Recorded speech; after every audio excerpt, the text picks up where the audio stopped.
태평양 전쟁이 시작된 지 얼마 되지 않아 일본군은 눈부신 속도로 태국과 싱가포르를 점령했습니다. 그리고 그 다음 목표 버마를 향한 움직임이 시작됩니다. 버마 작전을 담당한 부대는 육군 제15군이었는데 초반엔 제33, 제55에 단 2개 사단으로 시작했지만 싱가포르 함락이 예상보다 빨라지자 일본군은 자신감을 얻었고 싱가포르 작전을 맡았던 제25군에서 제18사단과 제56사단을 추가로 파견합니다. 바로 이때 제18사단장으로서 버마 전선에 처음 등장한 인물이 무타구치 렌야였습니다. 무타구치 렌야는 단순히 버마에 파견된 일본군 지휘관이 아니라 태평양 전쟁 이전부터 일본 육군에 큰 영향을 끼친 인물이었고 일본 육군사에서 가장 논란이 많은 지휘관 중 한 명이었습니다. 굳이 태평양 전쟁 말기에 인팔 작전까지 가지 않더라도 그 이전에 무타구치의 행보만 봐도 이 사람이 어떤 부류의 지휘관이었는지 충분히 짐작할 수 있습니다. 이 영상에서는 태평양 전쟁을 이야기할 때 결코 빼놓을 수 없는 지휘관 무타구치 렌야, 그 리더십의 빛과 그림자를 살펴보겠습니다. 무타구치 렌야는 1888년에 일본 사가현에서 태어났습니다. 1910년에 육군사관학교를 졸업하고 1917년에 육군대학교를 졸업했는데 육군대학교 졸업 성적은 중간 정도였다고 합니다. 무타구치는 이후 초반 커리어 대부분을 일선 지휘관으로서가 아니라 참모본부 같은 중앙기관에서 보낸 전형적인 군인 관료형 장교가 됩니다. 하지만 육군대학교 성적이 그저 그래서였던지 가장 성적이 높은 사람들이 가는 참모본부 제1부 작전과 같은 곳은 가지 못했습니다. 하지만 작전과에 가지 못했다고 형편없는 장교였다는 말은 아니고요. 육군대학교를 졸업하고 참모본부에서 근무한다는 것만으로도 일본 육군 내에서 엘리트 장교였다는 것은 분명합니다. 무타구치는 1926년 도쿄의 근위보병 제4연대에서 대대장으로서 처음 현장 지휘를 맡게 됩니다. 하지만 1년도 안 돼서 무타구치는 육군성 군무국 군무과로 다시 옮기게 되는데요. 군무과는 육군의 예산 편성을 하는 실세 부서로 참모본부 작전과와 어깨를 나란히 할 만큼 막강한 영향력을 가진 곳이었습니다. 여기서 무타구치는 육군 사조직 중 하나였던 이세키카이에 가입했고 이 조직의 일원이었던 어느 육군 대장의 도움으로 당시 고급 참모 인사를 총괄했던 참모본부 총무부 서무과장으로 발탁되었습니다. 무타구치는 1934년 육군 대좌로 진급했는데 일본 육군 내에 황도파와 통제파 간의 대립에서 황도파 쪽에 소속되었고 점점 심해지던 군내 파벌 싸움에 휘말리게 되었습니다. 그러다가 1936년 육군 쿠데타 미수 사건인 226 사건이 발생하고 황도파 장교들이 대대적으로 숙청당하기 시작했습니다. 무타구치는 사실 이 사건의 계획에 전혀 참여하지 않았지만 숙청 대상에는 포함되어 1936년 3월 중국 주둔 보병대장으로 좌천 인사를 당합니다. 무타구치 렌야는 일본을 떠나 중국으로 향했습니다.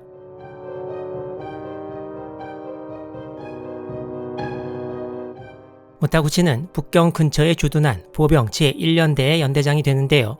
비록 좌천이었지만 일선 부대를 지휘할 수 있는 경험을 가지게 된 것을 나름대로 긍정적으로 생각했다고 합니다.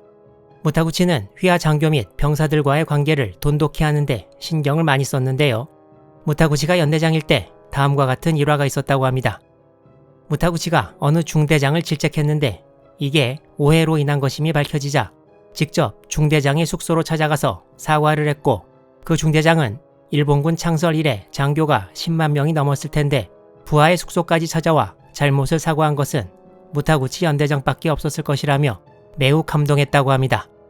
이 이야기 말고도 또 다른 일화가 있는데요. 무타구치가 무언가 부대에서 이상한 점을 발견했는데 연대 비품의 훼손, 망실 신고가 거의 없다는 점이었습니다. 병사들이 징계받을 걸 두려워해 일부러 숨기고 있다고 생각한 무타구치는 그간의 일은 책임을 묻지 않을 테니 철저히 조사하여 보고하라는 명령을 내립니다. 그러자 신고 서류가 쌓이기 시작했습니다. 무타구치는 중국 주둔군 격리부장을 찾아가서 연대장이 책임을 질 테니 사라진 물품들을 보충해달라고 부탁했습니다. 결국 격리부장은 이를 문제 삼지 않기로 하고 물품 보충을 약속했는데요. 이를 본 연대 병사들은 우리 연대장은 뭐든지 해준다며 사기가 크게 올랐다고 합니다.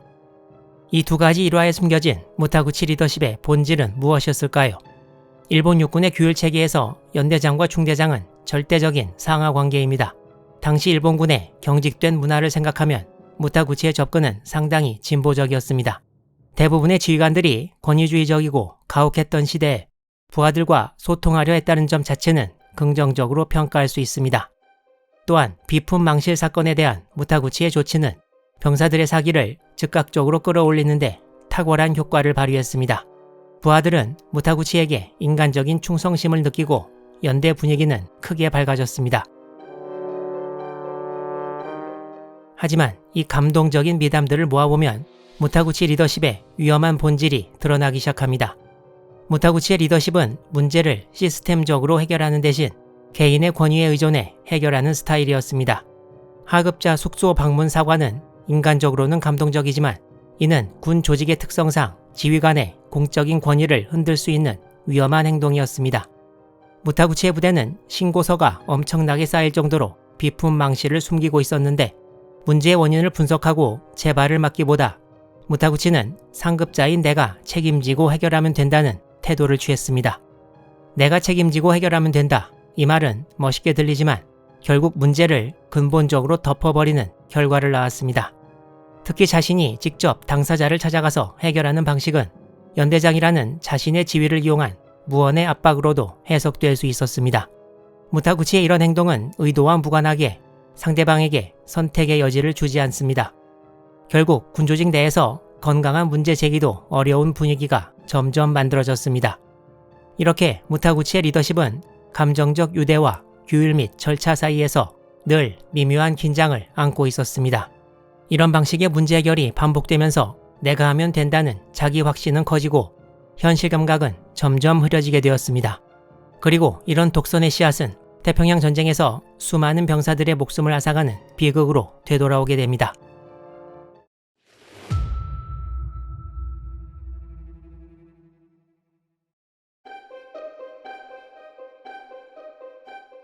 이 지도에 보시면 북경 근교에 노구교라는 곳이 있습니다.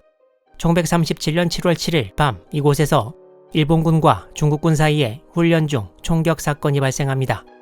이곳이 일본군 중국주둔 제1연대가 배치되어 있던 곳이고 연대장이 아시다시피 무타구치 렌야였습니다. 처음엔 단순한 오발로 시작된 사건이었지만 일본군 한 명이 실종되자 무타구치는 이를 중국군의 도발로 단정하고 즉시 무력 대응 준비를 명령합니다. 이 당시 무타구치의 상급자로 중국주둔 보병 여단장 가와베 마사카즈 소장이 있었는데 가와베 소장이 절대 교전을 확대하지 말라고 명백하게 지시했음에도 무타구치는 이를 무시하고 독단적으로 반격 명령을 내렸습니다. 결국 양측의 충돌은 걷잡을 수 없이 커졌고 이 사건이 바로 중일 전쟁의 발단, 즉 전면전의 불씨가 되었습니다.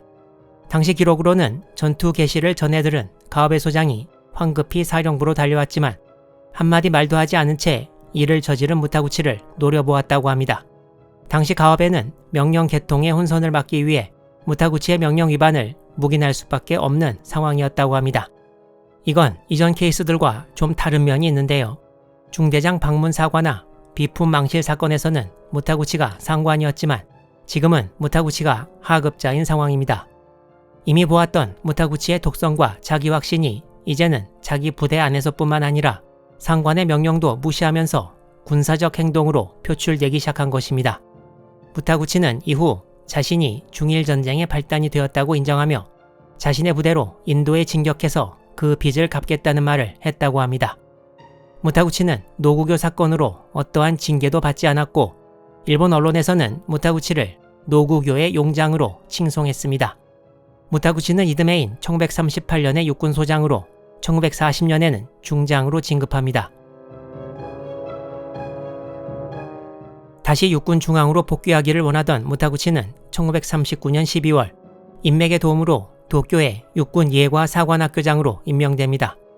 여기서 무타구치가 특별히 관심을 가진 것이 학교 건물의 복도였는데 충실한 교육을 위해서는 백화점 수준의 넓은 복도가 필요하다고 하면서 교사 증축 공사에 들어갔습니다.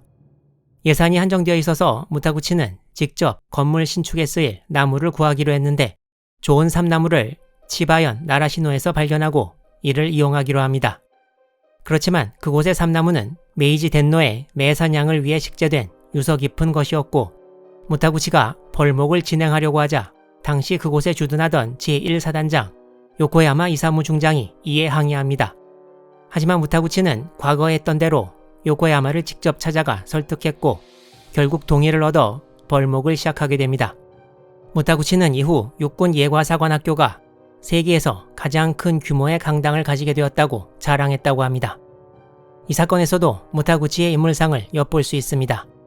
우선 나라시노의 삼나무 숲이 어떤 곳인지 충분히 파악하지 못한 채 벌목을 추진한 점에서 무언가에 몰두하면 사전 조사나 주변 확인을 소홀히 하는 성향이 드러납니다. 또한 예산이 한정된 상황에서 백화점 수준 복도를 주장한 것은 효율적인 자원 배분이나 군수, 병참 감각이 부족한 면을 보여줍니다.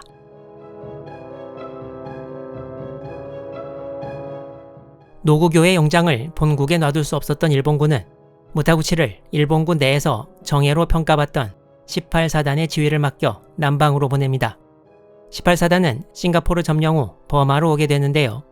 여러분이 이 영상에서 미리 파악하신 무타구치 렌야의 여러 성향이 훗날 버마 전선에서 어떤 결과로 이어지게 될지 앞으로 계속 이 채널에서 살펴보시기 바랍니다.